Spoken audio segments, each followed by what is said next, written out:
remaja dan bahagia yang tercinta, menarik untuk dibahas sekarang mengenai fenomena penyamun dan pencuri dalam lintas sejarah. Tapi saya akan ceritakan dulu pengalaman seorang pengusaha yang mau investasi di negara Konoha ini. Katakanlah namanya Budi, seorang pengusaha manufaktur, baru saja mendapat investasi dari mitra luar negeri. Mereka ingin membangun pabrik komponen elektronik di Indonesia, menciptakan ribuan lapangan kerja, dan mengekspor produk ke pasar global. Budi optimis, negara ini butuh lapangan kerja dan pemerintah katanya pro investasi, pikirnya. Dengan modal yang siap dan rencana bisnis yang matang, ia mulai mengurus perizinan. Sejak langkah pertama, Budi sudah menemui kendala. Saat mengajukan izin usaha, ia mendapat pesan tersirat dari seorang pejabat dinas.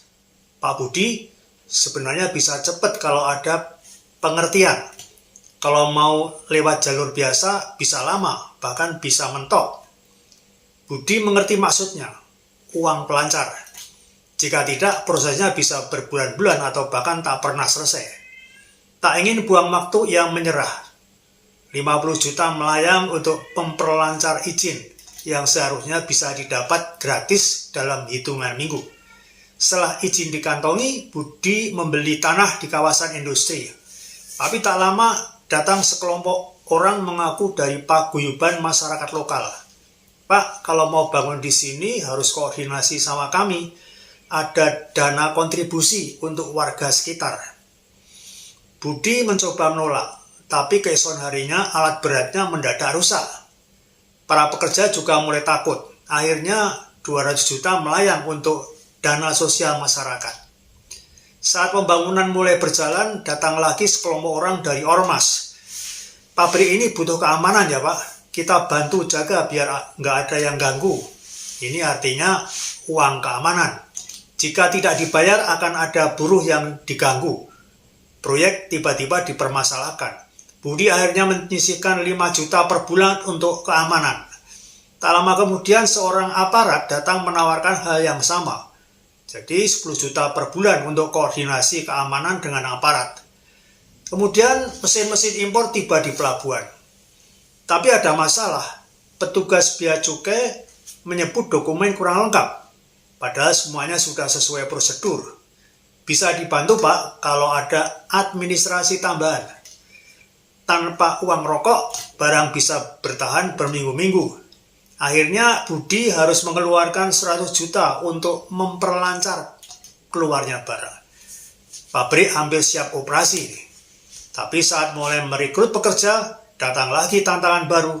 Seorang tokoh masyarakat mendesak, pabrik di sini harus mempekerjakan minimal 30% warga lokal. Daftar nama sudah kami siapkan. Budi terkejut. Banyak dari mereka tak punya pengalaman atau tidak disiplin. Jika menolak, bisa terjadi demo. Akhirnya ia mengalah, merekrut puluhan orang yang direkomendasikan tanpa seleksi. Belum selesai di situ, seorang pejabat daerah juga meminta agar keponakannya dijadikan manajer HRD. Budi terpaksa menerima juga. Operasi berjalan, tapi masalah belum selesai. Hampir setiap bulan ada inspeksi mendadak. Petugas lingkungan datang, menyebut ada potensi pencemaran. Bisa diselesaikan dengan administrasi 20 juta. Kemudian petugas ketenagakerjaan datang, mengkritik jam kerja dan sistem upah. Bisa dibantu dengan 15 juta rupiah. Petugas pajak mulai menemukan ketidaksesuaian dalam laporan keuangan. Tapi bisa dinegosiasikan jika ada pengertian. Dalam setahun, Budi menghabiskan ratusan juta hanya untuk menenangkan para tamu. Menjelang Lebaran dan Natal, pungutan wajib semakin gila.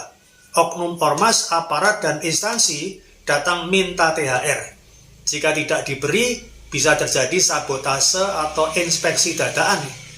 Budi terpaksa merokok kocek ratusan juta lagi hanya untuk menghindari gangguan. Masalah dalam pabrik juga semakin parah. Buruh lokal yang malas dan sering absen sulit dipecat karena dilindungi tokoh masyarakat.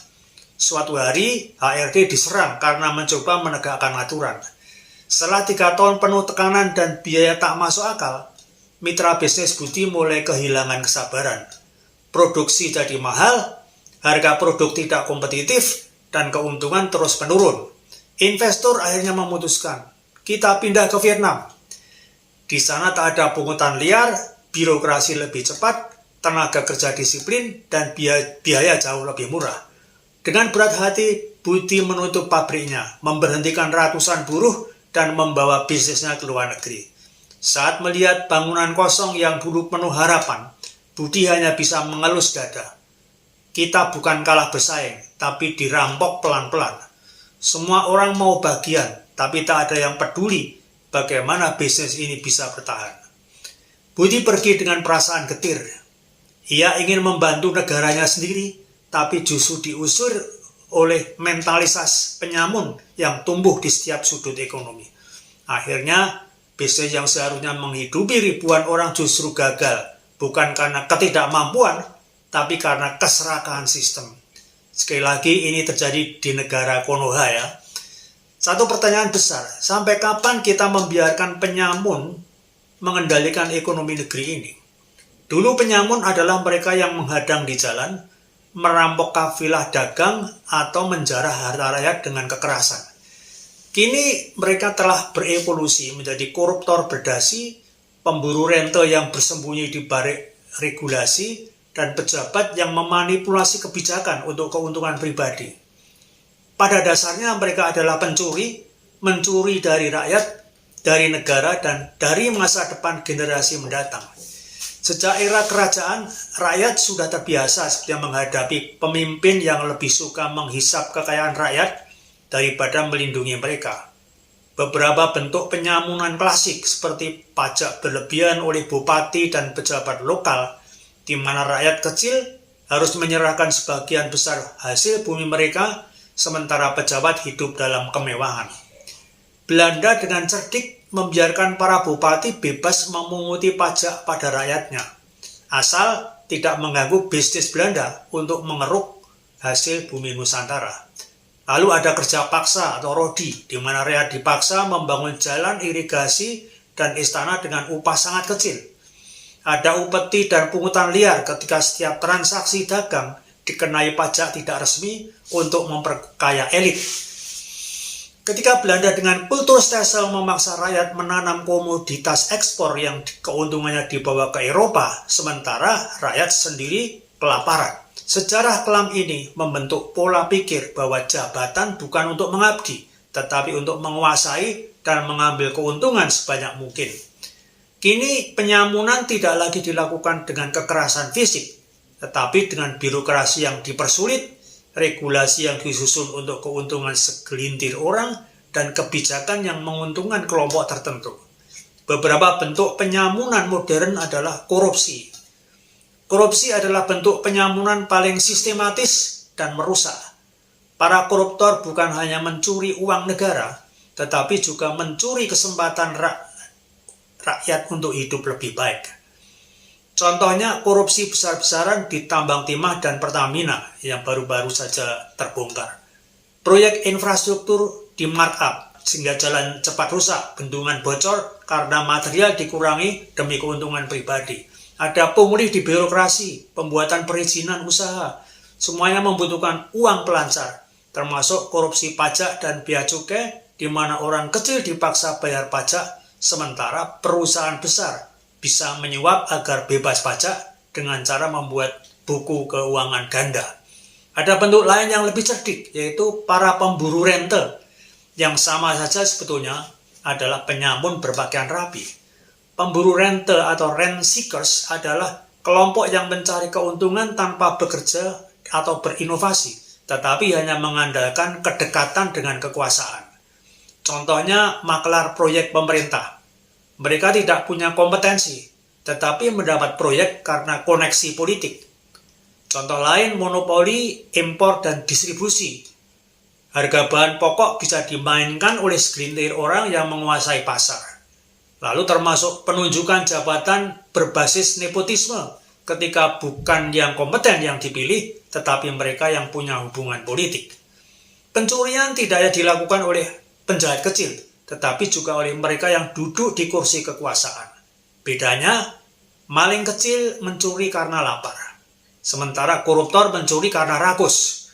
Bedanya, maling jalanan bisa dihukum berat kalau perlu dipukuli dulu, tapi koruptor bisa dapat penyelesaian damai dan remisi hukuman bertahun-tahun. Banyak kejadian ketika ada kecelakaan truk atau mobil, kemudian masyarakat datang, selain menolong orang yang ada di mobil, mereka juga menjarah barang-barang di mobil itu. Padahal di Jepang, itu ketinggalan tustel di mall saja tidak akan hilang. Sementara banyak koruptor kelas kakap tetap hidup nyaman meskipun mencuri miliaran. Setiap saat bisa keluar penjara, sementara rakyat kecil dihukum berat karena mencuri ayam. Maling uang rakyat sering berbicara moral di depan publik, tetapi diam-diam menguras anggaran negara. Kalau sudah seperti ini, maka negara akan semakin tertinggal karena sumber daya tidak dikelola untuk kesejahteraan rakyat, tetapi untuk kepentingan elit. Bagaimana mengakhiri mentalitas penyamun ini? Pertama, hukum harus benar-benar tegas. Tidak ada kompromi bagi korupsi, pungli, dan rente ekonomi. Birokrasi harus transparan dan buat digitalisasi layanan publik yang akan meminimalkan celah pungli dan transaksi di bawah meja. Pajak harus yang adil dan efektif sehingga rakyat harus bisa melihat kemana uang pajak mereka digunakan. Perlu ditingkatkan budaya kerja keras dan inovasi, karena keberhasilan harus diperoleh melalui usaha nyata, bukan dengan koneksi atau pungli. Jika negeri ini ingin maju dan sejahtera, kita semua harus berusaha tidak membiarkan para penyamun, pencuri, dan pemburu rente mendirikan sarang penyamun di negeri Konoha ini.